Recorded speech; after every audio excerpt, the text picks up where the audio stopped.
আসসালামু আলাইকুম। আশা করছি সবাই ভালো আছেন। ট্যালেন্ট পুল চ্যানেলের পক্ষ থেকে সবাইকে স্বাগতম। আজকে আমরা প্রথম প্রান্তিক মূল্যায়ন 2024 এর তৃতীয় শ্রেণীর ইসলাম ও নৈতিক শিক্ষা এই বিষয়ের নমুনা প্রশ্ন নিয়ে আলোচনা করব।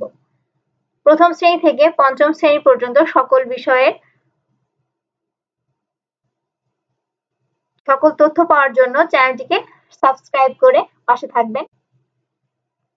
সময় 2 ঘন্টা 30 মিনিট, পূর্ণমান 100 অর্থাৎ 100 মার্কের পরীক্ষা হবে। এক দাগে সংক্ষিপ্ত উত্তর লিখা অর্থাৎ সংক্ষেপে উত্তর দিবে। এখানে 15টি প্রশ্ন থাকবে, তার নম্বর হচ্ছে 30। 15টি প্রশ্নের উত্তর করলে 30 নম্বর। কতে দেখো আছে আমাদের পৃথিবী ও অন্যান্য জগতের সৃষ্টিকর্তা কে? খতে নির্দিষ্ট নিয়মে পরিচালিত হয় প্রকৃতির এমন 3টি বন্ধুর নাম লিখো। গতে ইমাম কাকে বলে? গতে ইমান কাকে বলে? ঘতে মুমিন কাকে বলে? ওতে ইসলামের মৌলিক বিষয় কয়টি ও কি কি? চতে গোসলের প্রধান কাজ 3টি বাক্যে লিখো।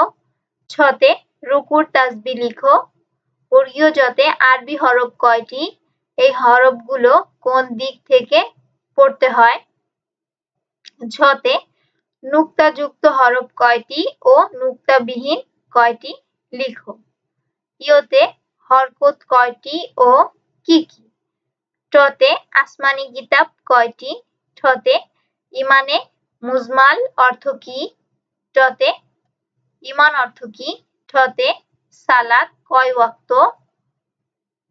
মূর্ধন্যতে আরবি হরফ কয়টি?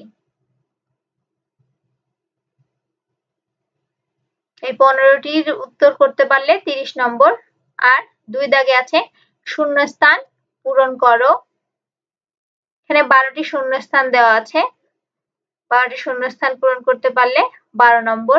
কতে আছে মহান আল্লাহর ওপর আমাদের ঈমান ও বিশ্বাস ড্যাশ করতে পারি। খতে ইমানে মুজমাল হলো ইমানের ড্যাশ। গতে ইবাদত শব্দের অর্থ, তারপরে একটি ফাঁকা ঘর, এখানে সঠিক উত্তর সঠিক শব্দটি তোমরা লিখবে। ঘতে রোজাকে আরবিতে ড্যাশ বলে, কি বলে? সাওম বলে। হ্যাঁ, আমি পড়তে গেলে আমি উত্তরই বলে দিব, আমি সেজন্যই পড়তে পারছি না। ওতে দেখো পবিত্র হলে ও পরিষ্কার পরিচ্ছন্ন থাকলে ড্যাশ ভালো থাকে। চতে পবিত্রতা ড্যাশ অঙ্গ। ছতে সালাতে ড্যাশ ও কেরাত পড়তে হয়। বর্গীয় জতে সালাত আদায় করলে আখিরাতে ড্যাশ লাভ হয়। যতে পবিত্র কুরআন মহান ড্যাশ বাণী, আল্লাহর বাণী। ইয়তে পবিত্র কুরআনের ভাষা ড্যাশ। যতে কুরআনের একটি বর্ণ তিলাওয়াত করলে ড্যাশ পাওয়া যায়। ছতে সালাতের আগে ড্যাশ করতে হয়। কি করতে হয়? আমি তো কয়েকটি বলে দিলাম। যাই হোক, তোমরা এর একটি নমুনা প্রশ্নের উপর একটি পরীক্ষা দিবে এবং কে কত নম্বর পাও আমাকে কমেন্ট করে জানাবে। 3 দাগে দেখো বাম পাশের বাক্য অংশের সাথে ডান পাশের বাক্য অংশের মিল করে খাতায় লিখো। এটা মিলকরণ, এটাতে 10 নম্বর। দেখো কতে আছে আসমানি কিতাব। খতে হযরত মুসা আলাইহিস সালাম। গতে হযরত দাউদ আলাইহিস সালাম। ঘতে হযরত ঈসা আলাইহিস সালাম। ওতে হযরত মুহাম্মদ সাল্লাল্লাহু আলাইহি সাল্লাম। ডান পাশে আছে তাওরাত 104 খানা, জাবুর, আল কুরআন 50 খানা, ইনজিল। তাহলে আসমানি কিতাব কি হবে? 104 খানা। হযরত মুসা আলাইহিস সালামের উপর কোন কিতাব নাযিল হয়েছে? মিল করবে। হযরত মুহাম্মদ সাল্লাল্লাহু আলাইহি সাল্লামের উপর কোনটি মিল হয়েছে? হযরত দাউদ আলাইহিস সালামের উপর কোনটি মিল হয়েছে? সেটি ভাবে যদি মিল করতে বলে মিল করবে, অথবা যদি পাশাপাশি লিখে দিতে বলে তাহলে আমরা আসমানি কিতাব লিখে একটু ড্যাশ বা হাইফেন দিয়ে লিখবে 104 খানা। এভাবে তোমরা লিখবে, এটিতে 10 নম্বর। আর 4 দাগে কাঠামোবদ্ধ প্রশ্নোত্তর যে কোনো 8টি প্রশ্নের উত্তর লিখো। 8টি প্রশ্নের উত্তরে হচ্ছে 48 নম্বর, প্রতিটিতে 6 নম্বর করে। তাহলে এখানে দেখো কতে বলছে ঈমানের মূল বিষয় সমূহ 6টি বাক্যে লিখো। খতে ঈমান অর্থ কি?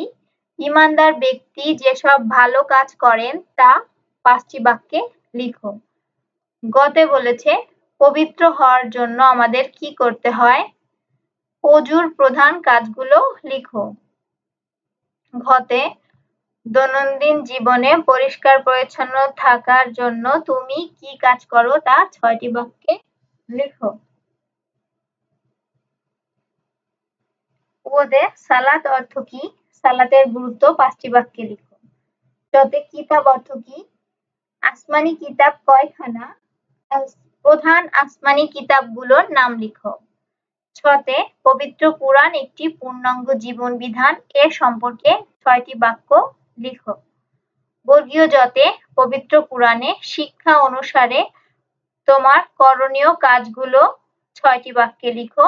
ছতে কুরআনের শিক্ষা অনুসারে সমাজের জন্য ক্ষতিকর যে কাজগুলো থেকে বিরতি থাকার নির্দেশ রয়েছে তা 6টি বাক্যে লিখো। আর ইয়োতে সূরা আন-নাস এর বাংলা অর্থ লিখো।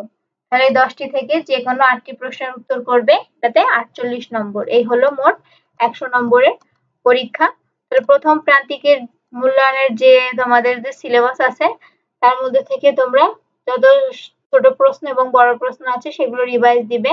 আর এই নমুনা প্রশ্নের উপর একটি পরীক্ষা দিয়ে নিজেদেরকে যাচাই করতে পারো যে তোমাদের প্রস্তুতি কেমন।